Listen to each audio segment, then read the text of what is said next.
Well, hi, everybody. Welcome to Speed Tips by Bob and Chad. We've got Chad Wehrs with us again today, and of course, I'm Bob Harris, and our special guest is Kurt Spalding from All Star Performance. So, how are you guys doing today? Good. Good. Hi, guys. Thanks for having me. You bet. Well, Kurt, let's start with you and kind of tell us, you're from All Star Performance, and tell us a little bit about All Star Performance and what you do. It's a little bit about All Stars. We've been around for 30 years.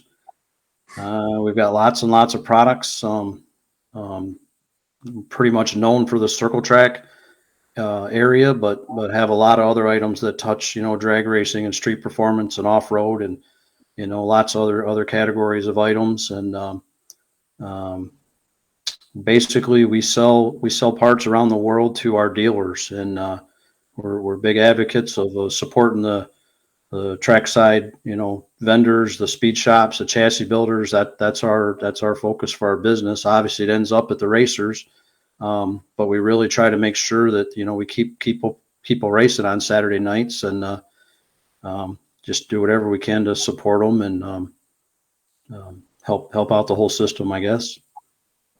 Sure. So now, do people buy your products from the dealers, or can they buy it direct from All Star Performance? They can, but we go out of our way to try to get people in touch with a dealer, and sometimes they don't want to deal with a dealer that's in their area. But like if they contact us through the website, I mean they can buy there. But what we do is we try to give them the two closest dealers, and sometimes they'll just say, hey, I don't want to buy close, and we'll to a dealer close by. So we'll go a state away, or we'll look outside of their area to try to help them. It's advantageous to deal through those people because they know your rules better. They know the situation. They know the people, the economy.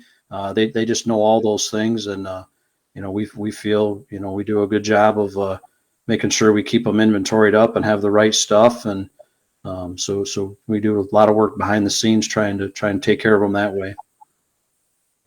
Awesome. That's well, I know we purchase a fair amount of stuff from All Star, and we Yep. appreciate the service and the quality of stuff that you guys send has been good, and you can always count on it being there in 2 days, and so that's pretty cool.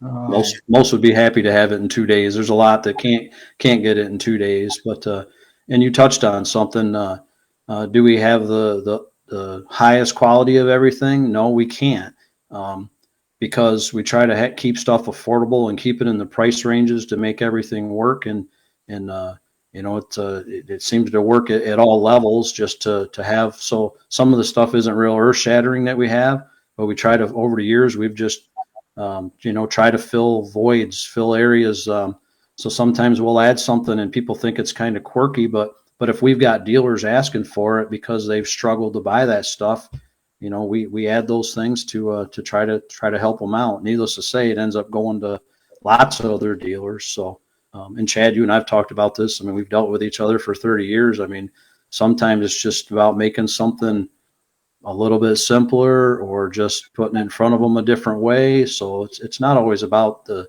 latest greatest widget. It's just taking care of people. Exactly. You hit on something there with the dealers. Those small speed shops is vital to the industry because if they're going to order one part from you and pay shipping, they can go to their local speed stop or speed shop and pick 3 or 4 items up and not pay shipping. So that's one thing that the end user needs to think about too, is try to help that local speed shop out instead of doing direct to the brand or whatever, and try to keep them in business, especially in these times. They need everything they can get. So definitely got to keep them local guys going for sure. And you hit on a key thing. I get asked all the time, how do I keep coming up with, and it's not me, it's my team, it's our dealers. We're listening to everybody, but I seem to get credit for that. But I think it's because I came from an area where we didn't have a lot of speed shops. We didn't have a lot of options. So with that focus, we want to make sure not everybody has, a good outlet that's close by. Sometimes it is, where you have to, can you imagine if you had no dealers and you had to ship everything and it took 3 and 4 days? I mean, most racers can't plan tomorrow, let alone to be thinking that far out. So we just try to take care of the dealers as best as we can. You got it. So let's touch on your racing background is fairly deep. You've raced a pavement asphalt car, and now you're running a dirt modified. Touch a little bit on your racing experience, Kurt.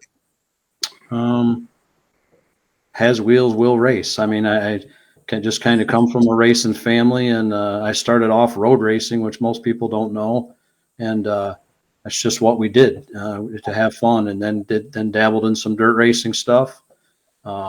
Moved to Michigan. I'm from Pennsylvania originally. Moved Michigan way and raced some asphalt stuff, and bounced back and forth several different times. There was even years where I'd run dirt stuff on Friday nights and asphalt on Saturday because I could make it work and the tracks were close enough. And I tie it all into my work. So today, what I like doing racing is traveling more and tying that dealer back in, so I can go to a track in Illinois or Florida or wherever. I can put together on a limited schedule to travel like that and just go visit these places and have fun and get to race different areas with different people and try to take in new tracks every year. So that's kind of it on the race side. Pretty fortunate. We're in an area where we can race. Sanctioned bodies are kind of becoming an issue again, where the overlap isn't there. I don't have the options that I once had, but just between IMCA's coming back in, which is a good thing. But that's not what I race. So I've got to go south to run the UMP stuff, and I don't race any asphalt stuff anymore. That just, as Chad can attest, the long hours you're at the track at 10 in the morning and you don't get home till 1 in the morning. I mean, it's just, and when kids start playing a factor and things like that all adds up. So have a good time. Just race wherever we can. Well, we were in that pavement stuff with Brett Moffitt. That was just grueling days, and you'd be there for days, and it's just like, man, it was fun. I mean, I wouldn't give it up. I mean, I learned a lot. I had a lot of fun, and I got to see a lot of cool places, and that part was cool. But boy, you'd leave on Wednesday and you get home on Sunday, and it's just got to be kind of old after a while. We could do that. We can do it on the dirt and race every single night. Well, that's the thing. You drive 35 to 40 miles or whatever. So, yeah, that's definitely better. So what's new and exciting at Wehrs Machine? Just plugging away.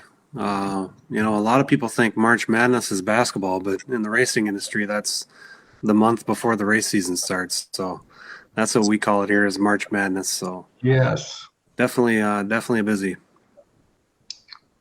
Awesome. Well, our first question, we got, hello guys. What's the advantage or disadvantages are there to running your pull bar flat or even slightly uphill on the frame, or traveling the pull bar up to 1 3/4 inches? And lastly, is there anywhere for you guys to get a weekly maintenance checklist or cheat sheet?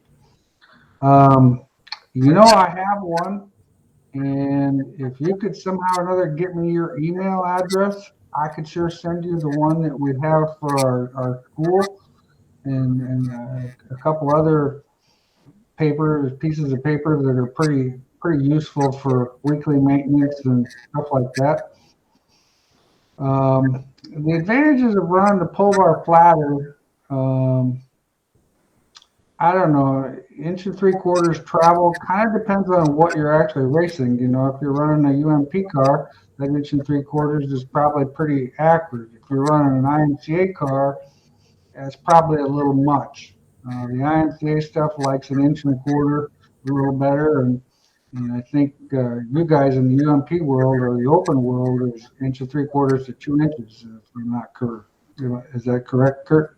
It's all over the place. Personally, I don't run that much travel, but it's pretty common to be anywhere, like you say, from that 1 1/4 inches to 2 inches. Okay. The slightly uphill, I just like running a 15 degrees angle. The closer you get it to the rear end, the stiffer your system needs to be. And sometimes I think that gives you quick traction, but I don't know if it gives you the traction length as far as where the having a little more angle and up a little bit higher. I think gives the car good traction instantly, but it lasts longer. That question, Bob, is Tim Nash, that old number 7 garage. He's got a YouTube channel, so if you're bored some night, go watch that old number 7 garage. He has some pretty cool videos about building the car. He dug a car out of the weeds, and that's what they're working on right now. So it's good TV Awesome. if you need something to watch. Well, I'm always in the mood for something to watch because CBS has kind of been a little lazy here lately. So yeah, no problem. Chad had a buddy looking for your spring table diagram. Wants to know where he could find that. If you send an email to wehrsmachine@gmail.com, we can get that taken care of tomorrow. I think we were going to put it on ultraforcetech.com, but I don't know if them are up there yet in the tech documents. So, but I'm not sure they're online. So if you email me, we'll get that to you tomorrow. Larry picked up some gearboxes from his local dealer, All-Star Gearboxes. Way to go, Larry. Larry also wants to know the tire stagger for an A-mod. Well, yeah, I'm pretty sure Larry runs an IMCA car. We always start with 1 inch in the front and 2 inches in the back. And then in the rear kind of varies anywhere between 1 inch and 2.5 inches. It just depends on the track condition, and a lot of it has to do with the driver too. Some guys like to run more stagger and they just like the feel of more stagger.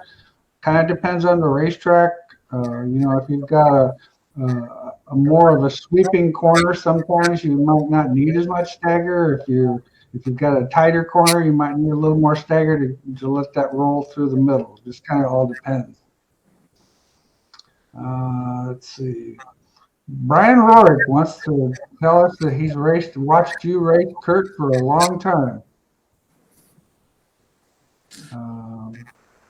Brian Jennings, his closest speed shop is 2.5 hours away.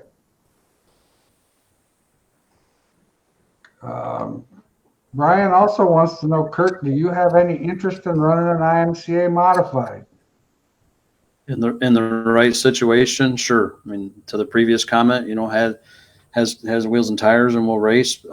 Yeah, it's got to be the right stuff and the right place. I mean, would I unload and go to the Hope race and not test and practice? Heck no, or do that at Boone? No, you gotta. But yeah, for sure. I actually had a conversation interview deal with IMCA last week because we have some programs and stuff with them, and great people and stuff there, and they let me know that I was like 301st on the list. So anytime I can get in a car and better from a number like that, we'll definitely do it. Yeah, I see. Doug wants to know, he's putting a new rear end in a sport mod. What do you recommend for pull bar placement? Notice that some cars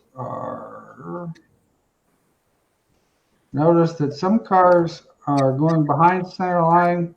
And also, what direction do you want the toe of the lower 3-link bars? Learned a lot watching over the years. I always, on our sport mod stuff, we run at 1 inch behind center on the pull bar. It's a solid bar, but the thing is, I like the behind center on that solid bar just because you get a lot of roll steer and that thing actually moves around quite a bit. And I just as soon always have it moving around, without changing a lot of angle. So, if you started too far back or too far forward, it can kind of get to the point where it starts changing a lot of angles. So I like that pretty well. Rear end, the 3-link bars, I've always, as a rule of thumb, I've always towed my left bar in 2 inches. So like if I'm standing behind the car and I'm looking forward, I see, I angle the left one 2 inches and I angle the right one 1 inch. Can't really tell you why I specifically do that. I did that years and years ago, and it worked well, and I've been doing it ever since. I always kind of wanted to angle that left bar more towards the right front and the right bar not so much towards the left front and more in the center of the car. And so that's kind of what we came up with. Eric, with the tire crunch nationwide, what's your tire prep tips to get some tires with some laps and age on them? Still good tread to be competitive again. Yeah, I'm not super great on tires, but just buffing them tires, and you got to be a little careful on the tire prep stuff. Just cleaning them real good with a non-greasable soap, and then lightly grinding them so that they're fresh would be my suggestion. What's your opinion, Kurt? For sure. People vary on what they decide is clean, and obviously we all look at tires all the time, and to the novice eye they look clean because the outside's black. Well, if you're cleaning your tire, and obviously the most important thing to do is get them cleaned very quick. So if you're racing on Saturday night, that's one of the first things you need to do Sunday morning. And when you're soap and water works, and I use a steam Jenny. I like to have hot water, but not scalding hot water. And when you're done cleaning them, you can't see any of the dirt down into the grooves, and your whole tire just looks nice and clean. And then of course wrap it or put something on it just so the air doesn't work on it all week. Definitely don't roll them around the shop. Things like that, just simple little things to keep them clean all week will help you a bunch. The guys that clean their tires on Thursday and go race on Friday, you can pretty much tell that that's what they're doing. And if they look at their tires close, they can, tell a big difference there. Well, and that's the thing. I mean, if that tire's been exposed to the elements for a period of time, it's going to be difficult to bring it back. You can work on it a little bit, but it's going to be hard. There, go ahead. There's I don't know how it's your guys' way, but in the Midwest, a lot of the tracks, everybody talks about tires soaking different chemicals that way, but these tracks use different chemicals, and you can see it, you can smell it, you can see it on your tire. We don't know what they're using, but you can tell something else is going on. So there's another reason to get your stuff cleaned quick and get it, just keep it looking new. Yeah, you got to get that stuff off there before it affects the actual rubber in the tire. Yep. Ryan's got a question of opinion for us. I'm looking to go from an open trailer to an enclosed trailer. What's the minimum length trailer you guys would go racing an A-mod? That just all depends on how much stuff you want to stick in there, man. How big a truck do you have? 24-foot trailer used to be the thing, but anymore, you can't even find a used 24-footer because everything's 26, 28. Most everything's about 28 now. So, like I said, you'd have to answer that question on your own, just depending on if you want to put a pit cart in there, if you're wanting to plan to put a four-wheeler in there. You just have to kind of look at what your needs are. Larry says he's got a big racing weekend coming up in Tennessee. Well, good luck for racing down there, and hopefully it all works good. Old number 7 garage was a UMP modified. Jason, can I get those documents as well? So I'm assuming Jason's wanting those documents, Chad. Yeah. I got a comment back to that. I was thinking about after the first time it got asked. Obviously, you're going to fix whatever stuff gets wrecked and damaged. I tell a lot of people to pick a corner, and you're not going to, most guys are not going to do professional level. They're going to pull hubs off, and they're going to go that far. But a weekly guy just doesn't have the time. He's working, and he can't go that far. So pick a corner each week that you work on. So just start at that right front, go to the right rear, go to the left rear. And obviously in a month, now you've worked your way around the race car, and pay attention to little things. You need to torque as much stuff as you can. All the time on brakes, Bennett Avco, we just had this conversation. Torque your rotor bolts, because when something's happening and it comes loose, if you torque it, well, then you better be looking at why it came loose. But if you just torque things by hand, you have no way of knowing what the cause was. So the more items that you can torque and know, your rear end, quick, everybody's running, not everybody, but a lot of quick change and stuff into play now. And I mean, I've seen them where guys bring them in the shop and it's like, holy cow, no wonder there's fluid leaking out of them. You got to torque that stuff on a regular basis. And once you're torquing and then you don't have anything like on that rear end loose, well, then you've found that happy spot. So a couple other areas of that maintenance, guys neglect their radiators. The three of us just had a conversation on that, a week ago. People don't, when it hits June or July, put a new radiator in your car. They start fighting cooling problems, but you got to maintenance that stuff. Same with a fan. I mean, I put 3 and 4 fan blades on my car throughout the year. That's based on racing 40 times, but that's just to get that maintenance in there where you got fresh stuff. So sometimes you just got to pick where you want to do those things and in which month and make a plan for it. Jason's got a question here for Chad. What spring cups do you recommend for the rear of a street stock? 5-inch spring on a metric chassis, swivel on the jack bolt, or rear end housing? I would run our OD grab swivel cups on the top. Some guys do put them on the rear end side. You can't run. You just want to make sure you don't have bearings on both sides. Otherwise, the spring will just pop to one direction and bowl really bad. So I'd run the bearings on the top with rigid cups on the axle, and I'd use the OD stuff with the Torrington bearings if your rules allow, and as long as you stay in tension on the spring, and that'd be a pretty good package for that. Garrett's asking a question. What do you recommend for left rear chain length on a Wasota B-Mod? Anyway, it kind of depends on how much movement you're getting, but those cars probably a 4-inch drop is probably pretty standard. That's probably where I would start. The actual length I really couldn't tell you because it depends on where you're mounting it to and how you're actually mounting it. The left rear, I definitely would mount on the rear end. I would mount it inboard so that it doesn't have it doesn't affect the left rear traction as much. But I would say I would jack it up and I would try to get about 4 inches of drop and see where your trailing arms are, because of course with Wasota you can't have a lot of angle in your trailing arms, or you have to have equal angle on both sides. So you might actually, with that rule, you might actually want to run a little more drop. Kind of just depends on the situation.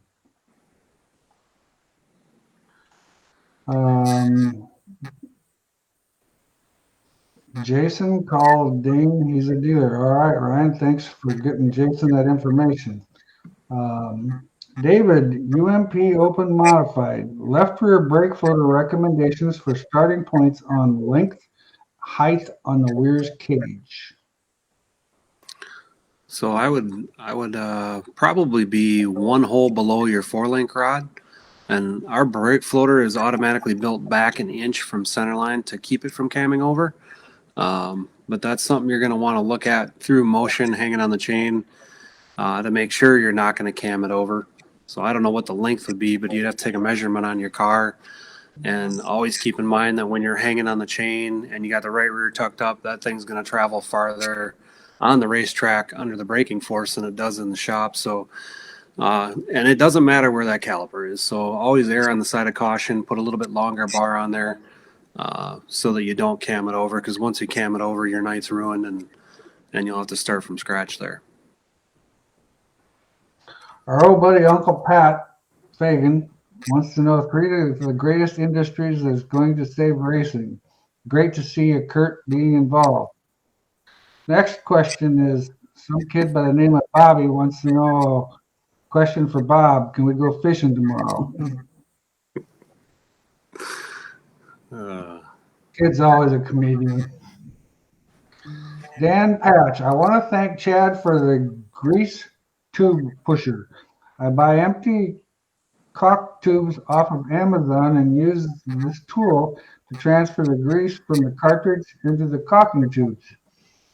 Now that my caulking gun is a grease gun, it keeps the grease clean and I can put it in tight spots and don't have to worry about bristles from a brush getting into the grease.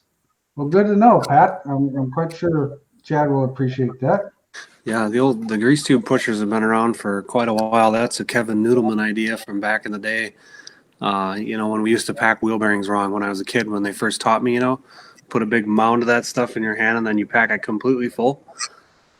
We don't do that anymore, but that's how we used to do it back in the day. Yeah, that's more The grease grease on tube, my hand. the grease tube pusher is definitely a cool tool. Helps you push that grease out, keep it clean. Yep, no doubt. USRA BMOD open motor. Bob, you have said changing the left front shock at the first adjustment at the racetrack. What do you go for if it slicks off a lot? More or less rebound, compression, or bleed? Um, well, we actually do two things on that situation. Of course, you guys, USRA, you cannot run a short shaft shock. That would be the ideal situation. Kind of depends on how your driving style is. I tend to maybe soften up the rebound a little bit and stiffen up the compression on my left front shock for a slick racetrack. I like it to a little stiffer compression, helps keep the right rear a little tighter getting into the corner. A little softer compression or softer rebound kind of helps the car get on the right rear a little bit quicker, giving you a little bit more side bite most of the time. Now, I don't go a lot. We're talking about a 5 on compression and a 4 on rebound. Not a huge split, but our regular standard left front shock is a 4-5, and we just switch it around. Old number 7 garage wants me to bring popcorn. Well, no problem. I'll do that. I'll make sure to bring popcorn. In fact, I think I got some fresh popcorn around here somewhere. That was yesterday's events. Once we figured out our right front travel, how much would you like to see on a bump stop compressed? Now, I know there's a big difference in the hardness and softness, and maybe you can reflect on that as well. I'm not, my son actually has more knowledge on the bump stop thing because he works with some 3MP customers and some other people, but I'm going to have to lean on you, Kurt, on that one, or Chad. Well, we could talk all night probably, but it really depends on what you like or what your feel is. I mean, it seems like, and you hit it. It depends on what you're running in there for the hardness or softness of your bumps. All that is, they're all huge things, not little things. And until you're used to running on them, you got to I think you got to work up into that. If you're a driver that's tuning yourself, if you've got a chassis builder or somebody that's getting you a pretty good starting point, well, that changes that. But like I wasn't a big bump fan for a long time until I got the right feel that I liked, and then it was like, okay, now I know where I need to get back to, and it's tricky. I mean, a 16th packer is a big deal when you're close on that stuff. So once you get where you're liking that feel, you just got to keep fine tuning and keep fresh stuff in there. You think about it, here we are smashing that thing how many times, especially if the track is rough and you're bumped more than you should be, you're probably ruined that stuff in one night's time. So same thing happens on the pull bar like that. And guys forget because they say, I just freshened up my pull bar. Well, yeah, but if you went to an off-road track, you used up all your new fresh bushings, or whatever style you're running, you use that stuff up pretty quick. So it's a tricky question. Yeah, even the right front. I mean, if you have a perfect bump stop package and then you get a hole in the track, you're going to destroy that thing every time you go through that hole, and that's a one night consumable, probably. I would say most of the time, right? More often than not. It looks like it'd be a consumable deal. What are ways to get more drive speed on exit on a dry racetrack, and should you change gears? Well, it's kind of a in-depth question there, Ronnie. Drive is always a struggle. But one thing about it, and we talked about this, the three of us talked about this a week ago out in New York when we did the Race Tech Info School out there. Um, Corner entry is such a key factor to corner exit, and especially on dry slick. The biggest problem on dry slick that people do is they tighten their cars up too much. And then all of a sudden the car goes in and it kind of has to scrub traction a little bit. Well, with some of these hard tires, once you scrub traction, you're just going to have to wait till you get it back. Where if you can let the car kind of roll in on its own and roll through the middle and ease off the throttle, you'd be surprised at how much speed you'll actually get. You're not going to get any more traction. It's just a driving style thing. Changing gears, I've heard all kinds of ways. Some guys will put a gear in there that gets you a whole bunch of straightaway speed. I think that gear maybe can be a little bit more difficult to drive on a slick racetrack. So sometimes guys, put a gear in there to turn the motor a little harder and keep the RPM range up. I think that's a driver deal, in my opinion. I think it just all depends on what the driver feels most comfortable with. I've seen both ways be very successful, and I tend to like that straightaway speed thing more so than that. How about you, Kurt? So this is an advantage of my job where I get to talk to a lot of professional racers and stuff. And I was at a big track and I hadn't been there before and stuff was changing real fast. And like the lap times slowed down like seconds, not 0.2, but like a second and a half it slowed down. So I'm talking and he said, well, how much did the track slow down? And I told him and he's like, why don't you just slow down? So you think about it, sometimes you just can't keep driving full tilt all the time. Bob, you touch on it, not touch on it. You get in depth on it in your schools about your phase 2 of the corner. Well, that's a case, when it's dry slick, you just have to be fast through the center and it's going to help your exit. So you're going to take care of that problem by being smooth and not having your car too tight and knotted up and those sorts of things in the center of the corner.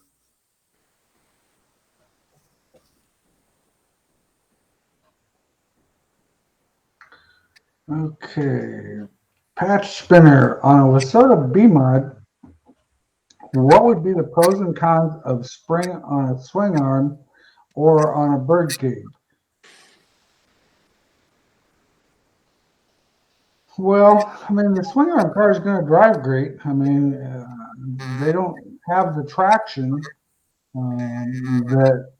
and keep in mind you're dealing with usually a 60-40 ratio. So when you put something on a swing arm, like if you have a 200-pound right rear, you're going to probably need a 300-pound spring on that trailing arm. So it doesn't load the rear end as well. If there's traction in the racetrack, there's nothing faster.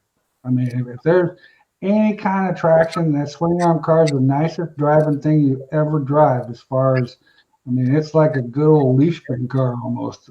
It's just traction wise, I would think you'd be better on a cage myself. Another one of our good buddies.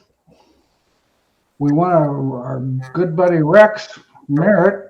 When are you going to go back to Kalamazoo so we can get another world speed record, Kurt? Hello, Rex, and thanks for chiming in. The short answer is definitely no. So we did that, and we had a lot of fun, and we made sure the cooler was empty at the end of the night. All things I'm sure you're proud of. The first year we went, we had a really good time. All was good. The second year we got a little more serious, and we broke the record again. We're pretty fortunate that we survived that deal. We had stuff break and bend and cracks and things like the board itself and structurally. I put some safety stuff in it for the second year.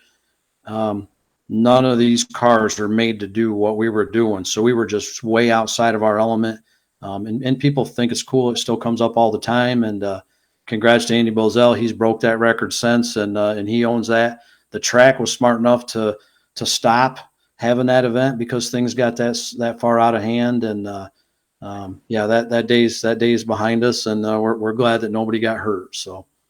Tell them how fast. What was the record? I don't remember now. So my fastest was right at 10 seconds, just shy of getting into the 9-second bracket at Kalamazoo. So a 3/8 mile track, and so what happened? Wow. What made it neat? The first year, both years I did it with the same car. It was a Masterbuilt dirt late model car that we took to the asphalt track. We did it on a whim. I mean, the tracks who wanted us to come try this. I raced Eldora that Sunday, put a board on the thing, and showed up Friday, that weekend at Kalamazoo. After those first couple of years, it started getting. Randy said it. He thought it was pretty cool that we broke the record because it was 25 years old. But he also put some money into trying to help break the record back. So it meant enough to him that he wanted the record. But purpose-built stuff. I mean, I literally took a car off the track and went and did this at the end. And I'm not taking anything away. I mean, everybody wants to go fast, so you do what you got to do. But different injection motors versus carb, just different things played into this, and purpose-built, parts and things. And again, not playing it down. The whole thing was awesome and great exposure for all of short track in a lot of different ways. But I'll rank that in the not very smart category either. So Is that video on? What's that? Video on YouTube? Is the video on YouTube? Yeah, I'm sure it's still out there. Yeah. It doesn't look right, and it's not right. So you're saying you were younger then? I was a couple days younger. Yep. Yeah. I didn't have the grandkids.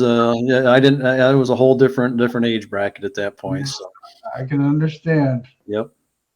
Matthew wants to know how much lead is too much mounted on the rear end for a USRA 3-link B-mod. I don't know. I never go past 5/8 of an inch. I know there's guys out there that are running 3/4. I've even had some guys that run as much as an inch.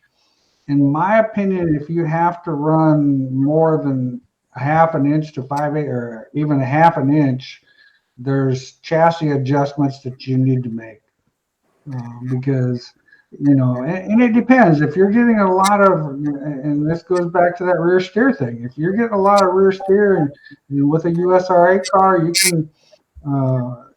can run quite a bit of left rear angle, and you get that left rear angle so that it's dynamic is about 45 degrees. That rear end is going to crawl ahead 3 inches. So, you might have to put half inch, 5/8 of an inch, or 3/4 of an inch just to compensate for the lead. But if you're not getting that much movement, I still believe that maybe more moderation, it's just better. Jason, break. Hang on, Jason, I got to move my mouse. I think he was talking about lead on the rear end, Bob. How much lead on the rear end? Oh, lead on the rear end, not lead. Duh. We covered lead now. Now we can talk about lead. Yeah. Oh, yeah. How much is too much? Oh, yeah. Good. I'm glad you read that right. I read it the way I wanted to read it. Heck, I don't know. 50 pounds, I would think, would be plenty. Yeah, I mean, lead is load. Load is traction, right? So the more the merrier until you get to a rough track. Then you're going to wish you hadn't put it on. That's why when the whole heavy trend started and we had the axle clamp was really the best option because you could put it on when the track was baby smooth and get the extra grip, and when it was rough and choppy and nasty, you could take it off and have your light rear end again. So I would say that there's guys still putting probably 40 or 50 pounds on the left rear. Kurt, are you playing with any of that heavy stuff? Or? Yeah, I've been all over the place, and you touched on it. I mean, that you can't really answer that question because there's so many track conditions that play a factor. So if you're like we can add lead that way, but if they can, then they should be because it definitely change your race car. But it definitely has to be smooth. Jason wants to know brake spacers are necessary with stock type metric calipers with an 810 rotor. I would highly recommend a brake spacer because then you keep the piston inside the caliper more, and I think that's just a better brake system.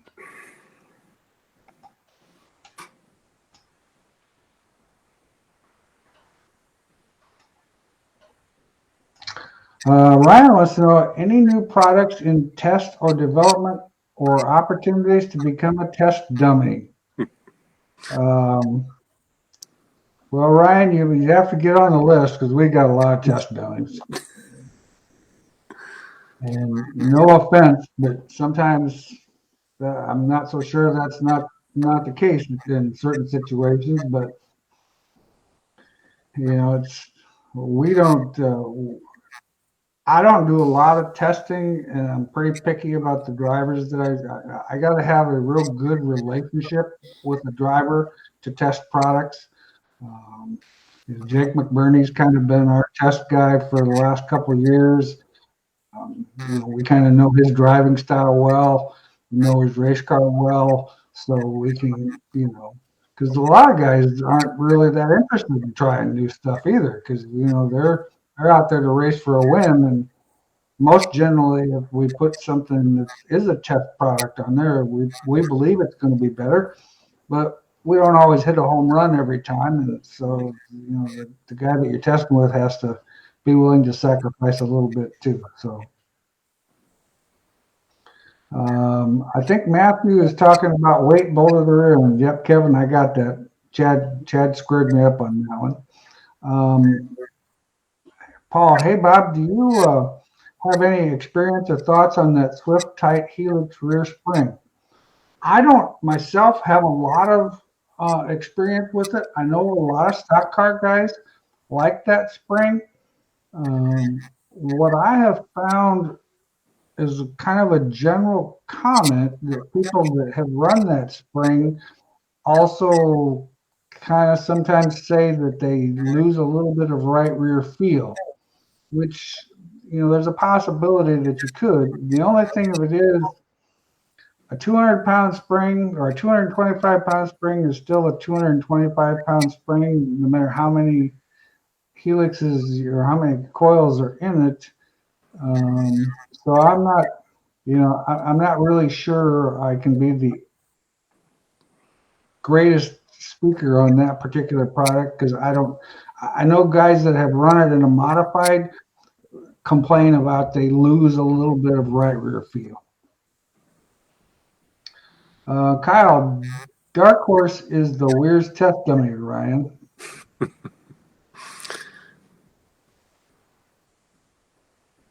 You missed Gary. I did. Yeah. Okay. Hang on a second. He wants to know if the new Willwood spindles are as good or better than the Argo spindles.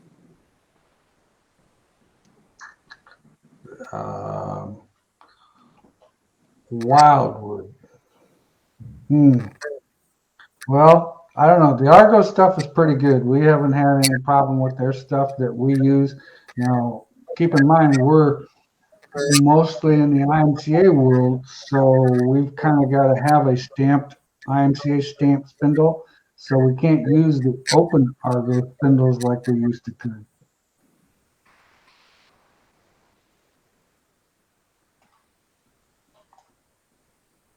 Okay.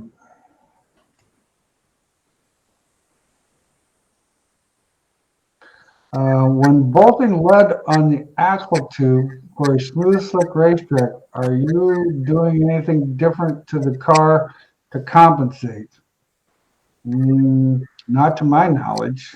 Well, I would say that if you're gonna put 50 pounds on the left rear, you might want to take it off the frame rail so you don't increase that much left side percent. Right. True. Yeah. I don't. That's what a lot of guys say. I put all that weight on the left rear and then I was free in. Well, definitely gonna, depending on how much you put on the axle on the left rear, you're gonna make the car unbalanced and make it dominate that left rear tire on entry and make it freeze. So if you put 20 pounds on both sides, you're probably going to be a neutral effect. If you just pile it on the left rear, it's going to be free in. Is that what you experienced, Kurt? Absolutely. If you put it on and you're thinking that that's a miracle fix, it's not. You got to put it on and then go back to tuning stuff around it. So for sure, first time you put it on, you're free in, and guys can't get it off quick enough. Well, they didn't even give it a chance. Yeah. Yeah, you'd probably have to put more panhard bar in it and do some things to try to tighten the car up, because once you load that left rear tire, it's going to have more load on it side force wise than that right rear tire, and you're going to have that problem. Ryan wants to know if we was able to buy the stock car school online. It was a couple weeks ago and watch it. Yeah, Ryan, just go to you can go to bobharrisent.com, click under the school tab there, and it'll lead you right to where you need to be. Another Ryan, hey, we figured out what the case, but I'd rather be told no than to have ever asked. Did I read that correctly? That was the test driver. Oh, that's yeah.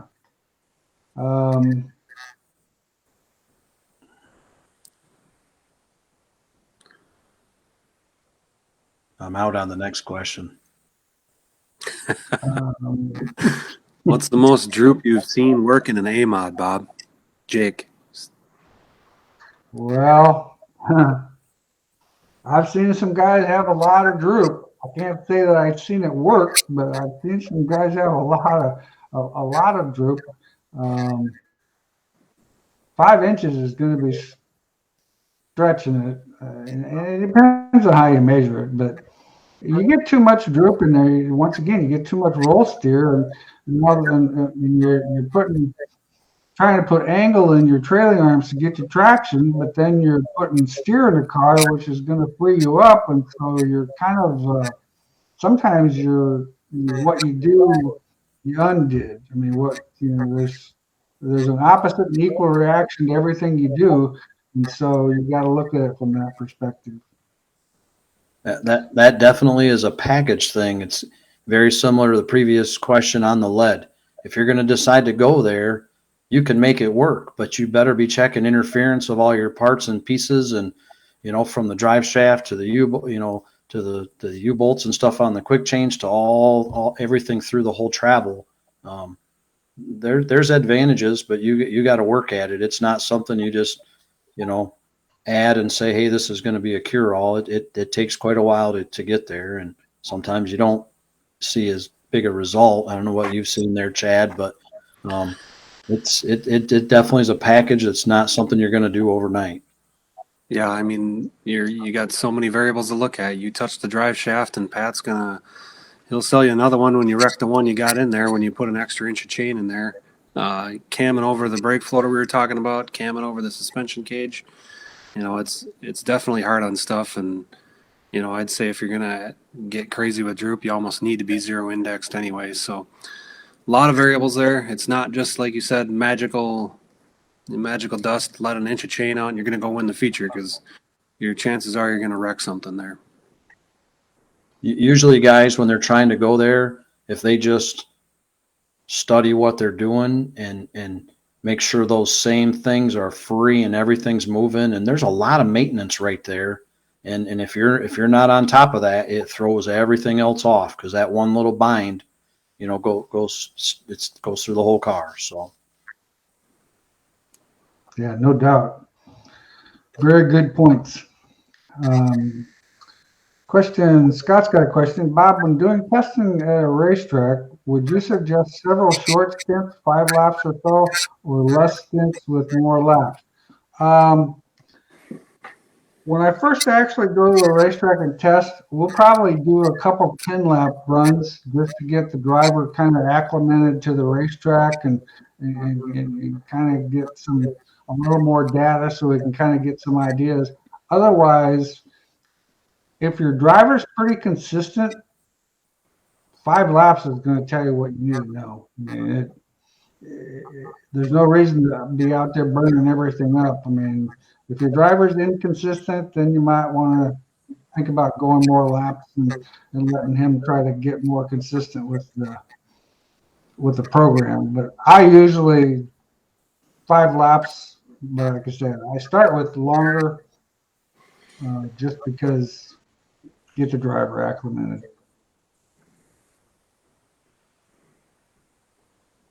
Let's see here. What's the average starting point of how much the right rear should be compared to the left rear when building cars? what's the average starting point of how much the right rear should be in compared to the right front We're when talking building? about the track. I'm assuming he's talking about the right rear and right front tires lined up to each other. I always kind of go off of an inch and a quarter, inch and a half, inch and a quarter to start with, and then I kind of, and that's like with a 3-inch wheel with a 1/2-inch spacer on the rear, so I can adjust accordingly. I always make sure my left sides are tracked in line. I string line the left sides, and my right side usually is an inch and a quarter to an inch and a half inside the right front. Again, we talked about this, a week or so ago. Wheel spacers are your friend. Just because people talk about having a 1-inch wheel spacer doesn't mean they physically have a 1-inch thick wheel spacer all the time. They've got, 4/4 inch or a 1/2 and 2/4. They do that and tune that. And all these cars are different. Once you find that happy spot of where you like to be, now you're fine tuning, and those spacers are a big deal. Not just on the right rear, but on the right front, and for sure on the left rear, it'll change your car a lot. But you got to be careful there.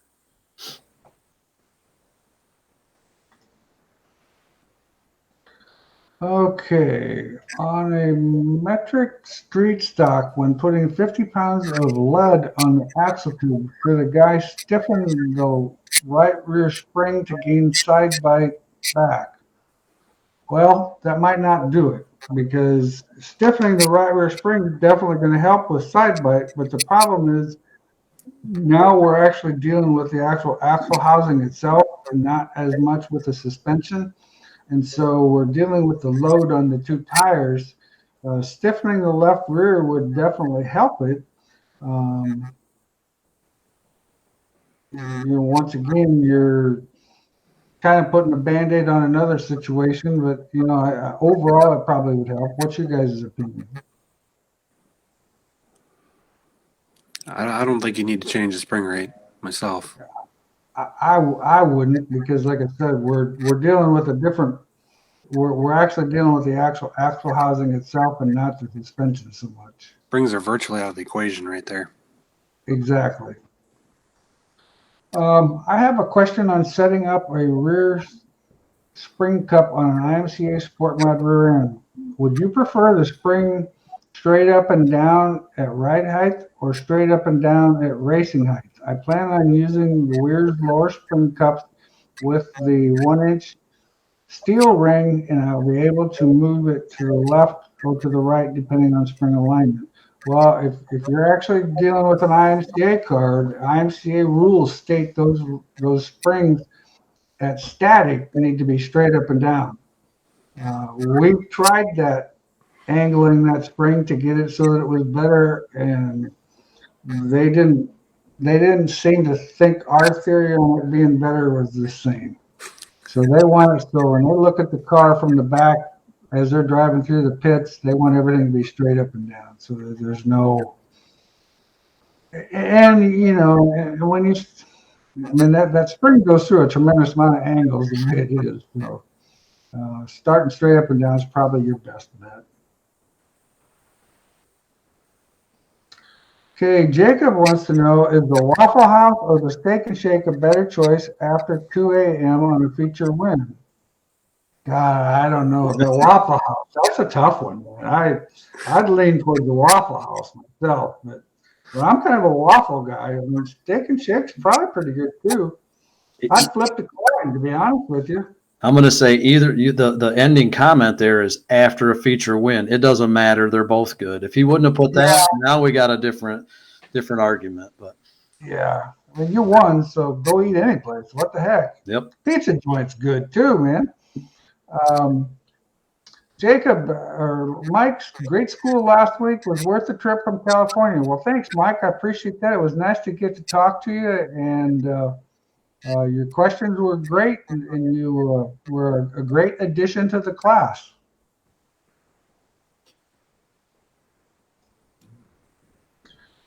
Taylor, can you explain the effect on moving the pull bar side to side on both the front and the rear of a sport mod? Well, wherever you move the pull bar, keep in mind wherever we put that, whatever tire we move it towards is the tire that's going to be influenced. So in other words, if we move it to the right of center, the car is going to have more side bite. Car is going to be a little tighter getting into the corner and could be a little freer off the corner. Just depends on the track conditions, but I usually actually try to put it dead center of the rear end so it doesn't do that. Moving it to the left is going to give you a little more traction off the corner, but you're going to lose side bite getting into the corner to the point where it might make it free enough through phase 1 and phase 2 of the corner that what you thought you would gain off the corner, you actually lost your overall lap time speed, actually slowed down because you lost in phase 1 and phase 2.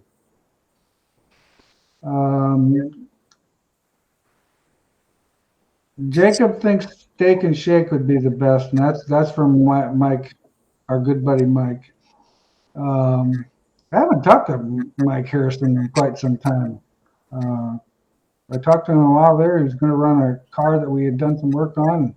Anyway, Earl, spacing the right front out, what's that going to do to handling? Well, it's going to do a couple things.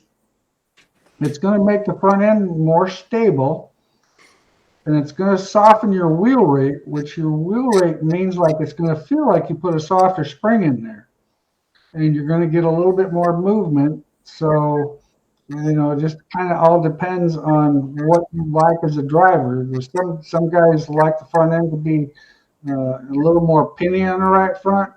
In my opinion, I like the idea of moving it out sometimes because it just makes the car so much more stable getting into the corner and easier to drive. Have you had any experience with that? Kurt? Yeah, I'm on the same page. I definitely like spacing that right front out when it gets slick. It's an easy, quick thing to do to make the car think it's on a softer spring, and it can help you for sure. Yeah, I would totally agree.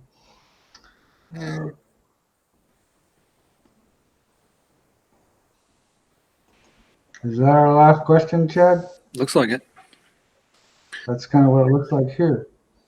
Well, it's been a great night tonight. Thanks, Kurt, for coming on board, and I really enjoyed last week's class with you guys. I thought it was an excellent class. I had a good group of class attendees, and you're doing it with Ben and Joel. That was a lot of fun. So. We did have one more question. Northern Sportmont, thinking of moving the rear end side of the Panhard bar closer to the center, currently in the middle of the axle tube. Well, anytime you can put something in the center of both wheels, it's going to affect both wheels equally or somewhat equally. So I think that's a good idea. I highly recommend that. Earl says about a 1-inch spacer. Kind of depends, half-inch spacer, 1-inch spacer. Just all depends on what you want to try. Sometimes a quarter of an inch is plenty. Quarter of an inch is a noticeable difference. People don't believe that. You tell somebody, I just put a 1/4-inch spacer on that right rear, and they're like, "Are you kidding me?" And believe me, a 1/4 of an inch is like a 1/4 of a mile at some point in time. Dirk, the old man 7 garage said that he had parked by you at Fayette last year and both pulled out of the 50-lap marathon. I didn't call that a marathon. That the fun meter I think was pegged for both of us, and then we did the right thing by heading to the trailer. So, all right. Well, thanks everybody for coming on board tonight. We had a lot of great questions, and thanks, Kurt. Thanks, Chad. Been another great night. Yeah, thanks everybody in 2 weeks. Thanks for the invite. 2 weeks would be the 28th of March. So let's plan on, we'll get together and once again, had a great time. Okay, thanks everybody.